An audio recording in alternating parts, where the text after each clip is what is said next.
Hello, welcome to the Roundtable. We bring you in-depth analysis on current affairs with expert insights. Today, we'll discuss top global stories and share our own perspectives on them. Let me introduce today's guest. We are joined by Professor Jung Gu-yeon. Welcome to the Roundtable, Professor Jung. Thank you for having me today. We are also joined by Professor Lee Kyung-seok. Welcome. It's my pleasure to be here. Russia and the world were shocked by the deadly terrorist attack in a Moscow concert hall last week, and its repercussions are continuing. The Islamic State group claimed responsibility for the atrocity. As evidence came up, President Putin changed his narrative and attributed the massacre to radical Islamists. However, he is still accusing Ukraine of being behind the shooting, saying that the key question is who ordered the attack. Russia's intelligence agency also pinned the blame on Ukraine for the terrorist attack. So, Professor, is it accurate accusation that Ukraine is responsible for the atrocity, or is it Russian government trying to put the blame, shifting the blame to Ukraine? I think it is shifting the responsibility to Ukraine, I think. Because it is not just about United States intelligence who delivered a warning that there will be a kind of terrorist attack, but multiple media outlets like CNN also gave a warning, Russia, that there will be a kind of a terrorist attack. But given that there is ongoing war for years in the Ukraine, I think Russia has more reason to use this as a pretext to strengthen its attack against Ukraine. Because of this war against Ukraine and also because of electoral campaign, President Putin has been accused of kind of re-electing domestic counter-terrorist campaign.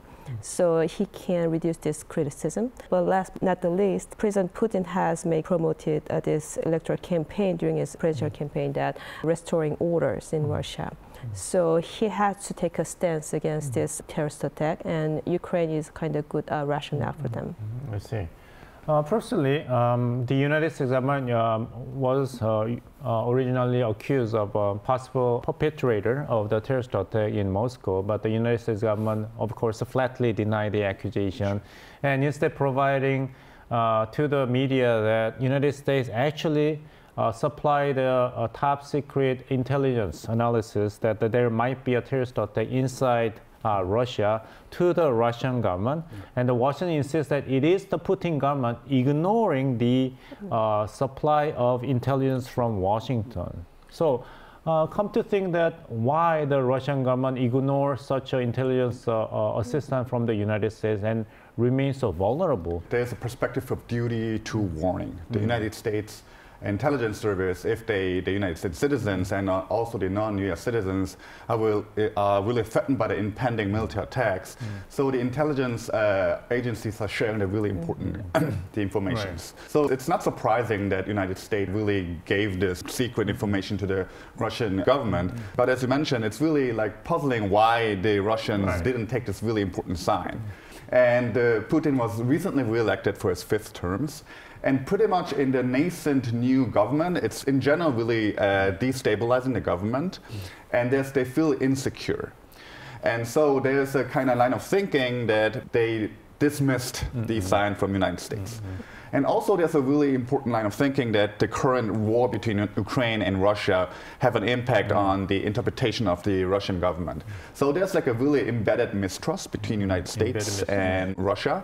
So they treat it more as like a blackmailing, not as a really genuine sign that really threaten the Russian security.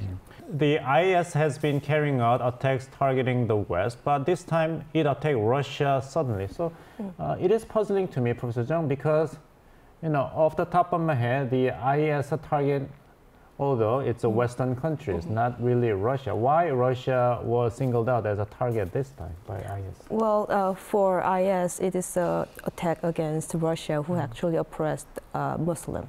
So when you look at the past, Soviet Union's invasion of Afghanistan and Russia's kind of actions in Chechnya, and also Russia's closer relationship with Iran, and recently they normalized relationship with Israel as well, and Syria. So all these countries are kind of in conflict with Muslim countries or factions. And IS is more angry by the fact that Russia is normalizing relationship with Taliban these days, which is kind of main rival of IS. So against all of this geopolitical or strategic landscape, IS has more reason to attack Russia's adversary, who actually oppressed kind of Muslim, who has more faith basis kind of attack. I see. Yeah. Professor Zhang mentioned about the geopolitical change, the change of political landscapes. But from the religious perspective, for example, so the third generation of IS is really religious. Even they attacked the Iranian territory recently, and they are really orthodox, and they really perceive Moscow as a threat and enemy from the religious perspective. And this is like a one line of thinking. So even like they think the IS has a really grounded base in the Sunni Islam, and they think for example, Islam as a foe adversaries because they have a different fractions in the Islamic in the religions. So definitely, and also the religious factor is important. But another point is to mobilizing, like expanding the influence to the new generations. They need evidence. They need actions to show off their muscles and to really advertise or show off the impact to the other generations. And this is actually another like a political campaign to hook up the younger people. I see. That's a really scary perspective on global terrorism, because global terrorist groups do not appear to be confined by geography. It seems like they are ubiquitous. Right. As long as there is a religious hatred, they would take an action, as you point out, to claim they exist, they matter. So it's a very scary scene. It is known that the Islamic State Khorasan, a religious affiliate of the Islamic State group, carried out the attack. It is not really a well-known global terrorist group. So could you explain about the Khorasan group? So everyone will be familiar about the first generation's terrorist group IS, so the Al-Qaeda. So that's going really before 2 decades when the Al-Qaeda kidnapped the airplane and attacked the United States. So this is actually, I would say, the first generation of the terrorist group. And then the global war on terror started, and then they wiped out, United States wiped out the Al-Qaeda, and they killed Osama bin Laden, for example. And then there's a second generation of IS. They emerged again, especially in the Syrian territory and in Iraqi place. And then they wanted to actually build a servant state, the Caliph kingdom. And there was another war. And you will remember that President Donald Trump actually publicly declared, we wiped out the second generation IS. Right. We won the war against IS. And then, so the key political figures actually, they went to different places and they remobilized the political powers. And this is the IS Khorasan, which is really, they mobilizes the new powers in Afghanistan and in the Central Asian countries, for example, Uzbekistan, Kyrgyzstan. And this is I would say, the third generations of IS, new types. And they're really religious, they're really violent, and they have to really mobilizing the political power gains and to show off this muscle, I would say again. And it is the connection between the current attack against Moscow. Okay. The IS dominated the news media about a decade ago when it occupied Iraq and Syria with tens of thousands of armed forces. But the United States orchestrated and launched anti-IS operations, and the jihadist group was said to be losing its control of its territory, with its power waning drastically. Professor Zhang, are they coming back? Does this terrorist attack indicate the revival of the IS? Just when we think we can now relax and stretch our legs, they're coming back. Well, I think they might be coming back because there's the anniversary of their kind of creation is coming up. But it seems like they're on the kind of rising because there was already attacks in January in Iran, which actually killed 100 people. So it seems like there seems to be a rising in the kind of Middle East and other global stage. But as you all know, terrorism is the kind of instrument of weaker organizations, and their sensational attack does not mean that they're strengths. So that has been the instrument for those weaker organizations because they are lacking conventional capabilities. And especially for the IS, they are kind of bottoming up their financial capability. Even they are trying to wrest power from Taliban, which has been oppressed IS, but it has not been failed. So even though we're going to observe some of this kind of terrorist attack more often, because they have to show, as Professor Lee mentions, they have to show off their muscles. They have to show that they are the only kind of organizations who committed to the face of Muslim. So they will conduct another attack, but they will not have that much capability for the time. Following the Moscow attack, fear over terrorist attacks has returned. This June marks the 10th anniversary of the extremist group declaring itself as a state and changing its name to the Islamic State. There's a concern, Professor Lee, that after this, there might be another terrorist attack ensuing very soon? I would say it's highly likely. Yes, and the point is we have to think about the international coordinations to defeat IS. So United States, China, Russia, also Iran, they cooperated together to actually to wipe out the extremist terrorist attack, the IS political power. But all know it's the middle of the rivalry between great powers, and it's really difficult to cooperate the key important states, the United States, China, and Russia. So there's actually a filling gap between because of the hegemonic rivalry between great powers, and IS actually filling the gap. Not the filling the gap, but it's actually expanding its power. So there's no really a big brothers to control all their powers. So in that sense, they will more conduct terrorism or attack to expand its influence. Professor Jang, 10 years ago, there's a very high level of international cooperation and coordination in dealing with IS and other forms of terrorist attacks, and it was quite effective. But do you think that the world can revive the previous coordination and cooperation in coping with new round of terrorist threats and attacks? Well, not to the level of 2001, I guess, because back then the kind of geopolitical landscape was pretty different. United States maintained this unipolar power. Right. And Russia and China was not that revisionist kind of rising power at that moment. And this attack, 9/11 terrorist attack, was a kind of phenomenal event that attracted most of countries' concern and fear. And United States take a stance to press those network of terrorists, and every country actually supported that. But as you mentioned, this is the times of great power competitions, and even Russia, who actually delivered this warning from the United States, ignored it. They couldn't believe the credibility of the signal. So given that situation, I don't think there could be that higher level of cooperations, given that number of conflicts are ongoing between great powers. Terrorism tends to evolve. Violence spreads like an epidemic. Close international cooperation is needed to stop the cruelty and expansion of the IS. Let's move on to the second part. Travel is a word that always makes us excited and thrilled. There's controversy, though, surrounding Japan's move to collect this from foreign tourists. What is this? Let's watch the video first.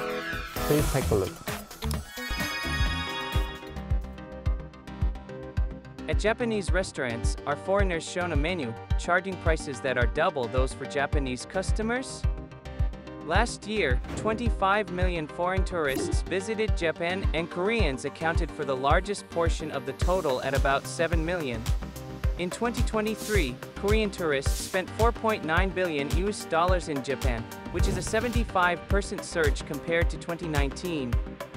Osaka, a Japanese city favored by Korean tourists, is moving to levy a new additional tax on inbound foreign tourists. Osaka has been imposing a tax of $2 on both domestic and foreign tourists per night since 2017. The Japanese city will levy an additional tourist tax on foreign visitors. A tourist tax refers to a fee that is paid by inbound travelers using tourism resources. It is also called the accommodation tax, entry tax, and toll tax.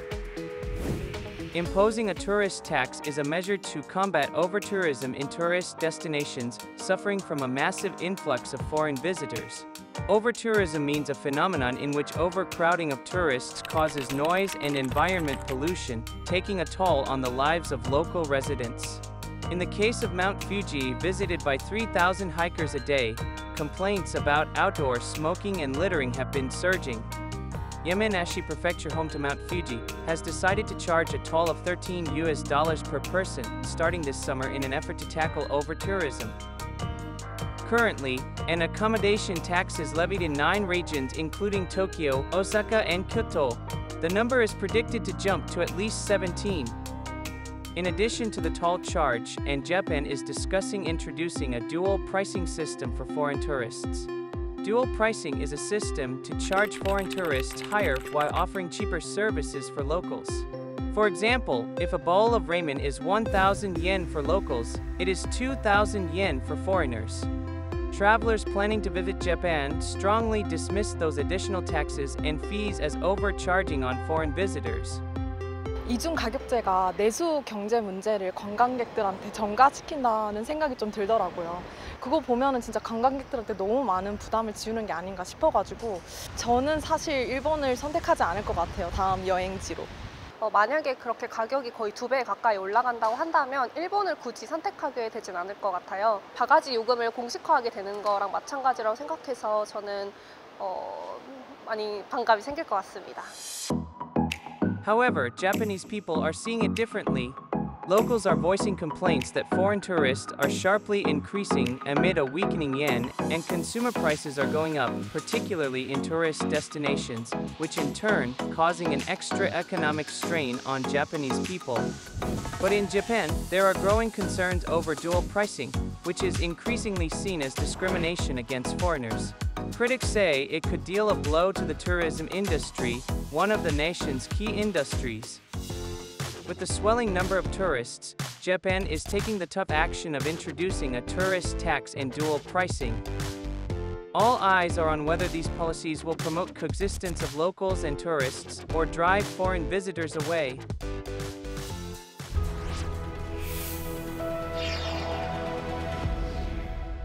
Many Koreans regard Japan as one of their favorite travel destinations. For them, the introduction of a tourist tax or dual pricing is not good news.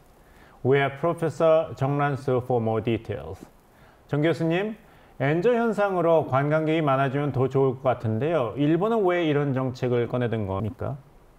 일반적으로 오버투어리즘이라고 얘기하죠. 말 그대로 과잉이라는 뜻이 수용력을 초과했다는 뜻입니다. 관광객이 어느 지역에 오면 그 지역에 맞는 어떤 한계가 존재를 하는데요. 외국인이 너무나 많이 지금 일본을 찾기 때문에 그 부분에 대한 수용력 통제를 위해서 보통 진행한다고 보시면 될 것 같습니다. 이미지가 좀 부정적으로 흘러갈 경향들은 있는 것 같고요. 외국인들이 많이 와서 우리 자국민, 그러니까 일본의 국민들이 피해를 본다라는 것 때문에 외국인들한테 이런 관광세를 받아야 된다라는 그런 논리가 있기도 하고요. 또 한편으로는 외국인도 결국 관광을 와서 우리 지역의 경제를 살릴 수 있는 부분이기 때문에 그런 것들을 꼭 세금으로 통제를 해야 되느냐에 대한 이런 찬반 여론은 있는 것 같습니다. 예, 정란수 교수님 말씀 감사합니다. Professors, have you heard about this, the tourist tax in Japan? I've heard about it. It's not new. It has been collected this kind of tax for a time actually in Japan and other countries in Hawaii and as well as Indonesia. But I wonder how effective this introduction of tourist tax might be, because it might just leave a bad impression of foreigners, because the reason why this country is suffering from over-tourism is that there are so many foreigners who have tremendous love for their culture and other heritages. Well, there's a tendency that the higher tax will solve everything, but that may not be the correct reality. So my perspective, for example, like the taxation, the over-taxation, definitely has a really important like influence on changing people's political behavior. We know, we learn all about like economic 101. So this is like the basic argument that so the people are really rational, they calculate the costs and benefits, and then if they want to pay more, they change the political behavior. So from the Japanese perspective, they won't have, the government have to really control the large amount of foreigners who have like a good impact and definitely at the same time a bad impact. And then, so the problem is this, how the people, the foreigners feel about this overtaxations.